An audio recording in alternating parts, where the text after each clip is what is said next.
Hello everybody and welcome back. The date today is Thursday, May 21st, and here are some updates for you at Canada's Wonderland. It was a little busier than expected today with several school buses worth of young students showing up right at opening, but even with this, the wait times weren't too bad. Let's take a look. This was Alpenfury at 10:30. The wait time posted was 70 minutes for the standby queue and 15 minutes for the Fast Lane Plus, which is honestly not too bad for Alpenfury, but the queue was very packed, so I am wondering if that wait time was accurate or not. But you let me know if you were in this queue between 10:30 and 11 a.m. this morning.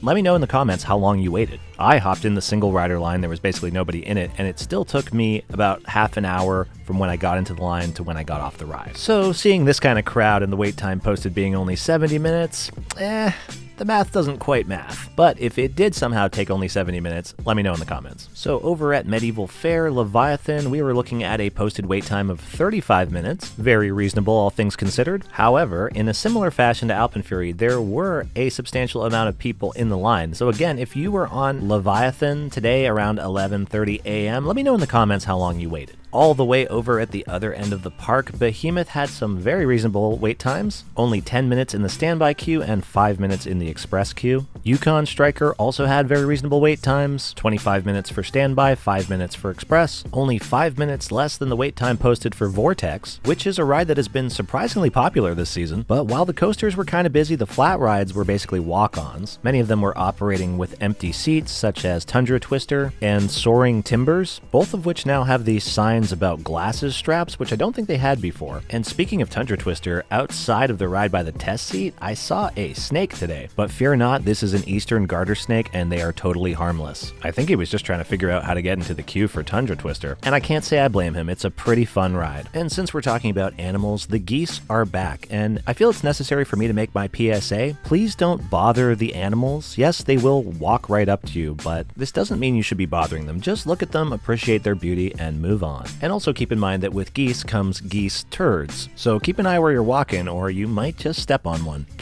While there's no ride photos and you can't bring your camera on Tundra Twister, I found a cool hack. If you just put your phone in the storage bin and leave it recording, you can get this cool little video of yourself on the ride. Whitewater Canyon is now open, and even though it was a little chilly today, there were loads of people going on this. And you know, it makes sense. You don't get totally drenched on this one. If you do want to get drenched, however, Timberwolf Falls is now also open, although they should really do something about this pond in front, like maybe put some water in it. It doesn't look the greatest in this state. So anyway, just because you can doesn't mean you should, and as was demonstrated by these empty ride vehicles, nobody was crazy enough to get fully drenched on a day like today, except for these two. But honestly, I gotta give them kudos because it looked like they had an absolute blast. And here's the thing, what's the point of life if you're not having a blast? And speaking of getting drenched, Splashworks is still closed, but fear not, it will be opening in 2 days on May 23rd. And speaking of things being closed, there was a shocking number of snack shacks and places to eat that were closed today. Refreshments,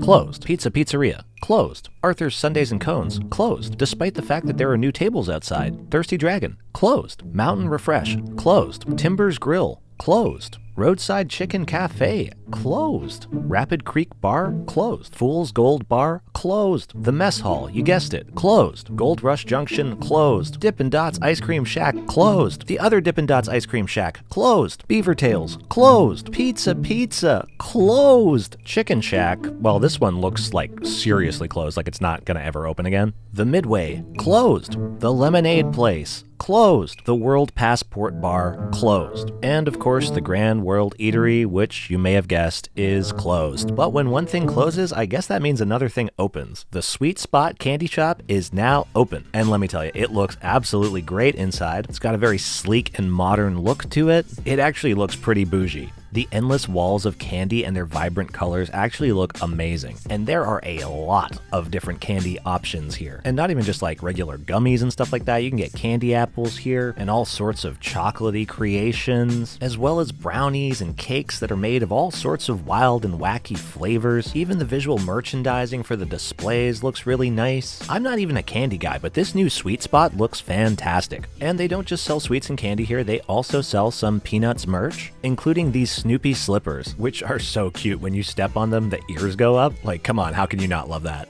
Let's see how much this costs. Oh, $48.99. Maybe I spoke too soon. They also got the squid hats in here, as well as the plush animal toys that you can find in some of the other stores, as well as some other miscellaneous toys. And while we're talking about things that are open, Wonder Mountain's Guardian was back open and operating today. The Bat was also fully functional today. Drop Tower was down for a bit today. They did some testing on ride vehicles without any people in them. Sledgehammer is still closed. I'm not sure what is going on here, but this ride hasn't opened at all since the park opened for the season. Another one that's been down since the park opened is the Mighty Canadian Mindbuster, but we do know that this is for refurbishment and retracking purposes, and I did see workers on site today doing something, so I guess this is a good sign. Hopefully it won't be too long before it reopens, and hopefully it'll be super smooth when it does. In totally unrelated update news, looks like there was some gardening going on outside of the Yukon Striker. The Canterbury Theatre was closed again today for another private event called Wonderland, which is an annual youth leadership conference. Over at the grounds where Time Warp / Tomb Raider used to be, there's really not a heck of a lot going on, but every time I walk by, it kind of bothers me that this construction fence is here. Like, I get that this statue thing doesn't really match the vibe of the area, but it still is nicer to look at than the fence. Like, this looks much worse, right? Comment move the fence if you agree. We just saw an amazing display of fireworks last weekend for Victoria Day, and there will be more for Canada Day on July 1st.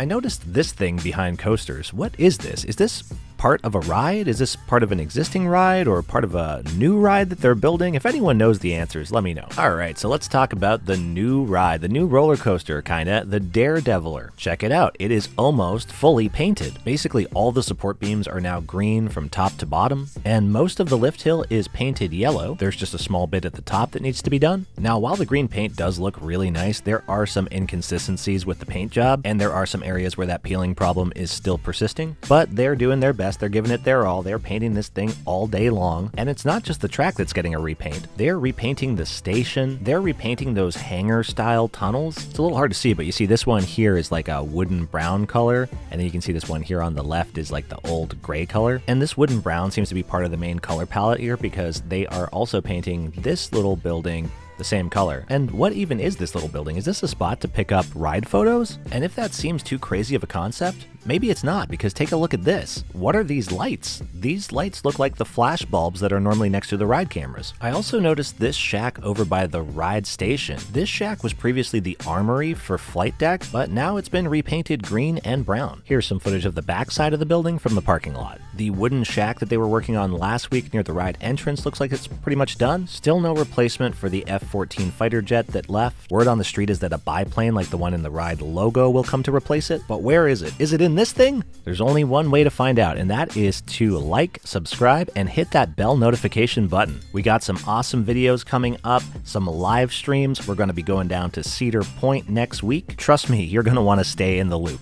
And as always, thanks for watching.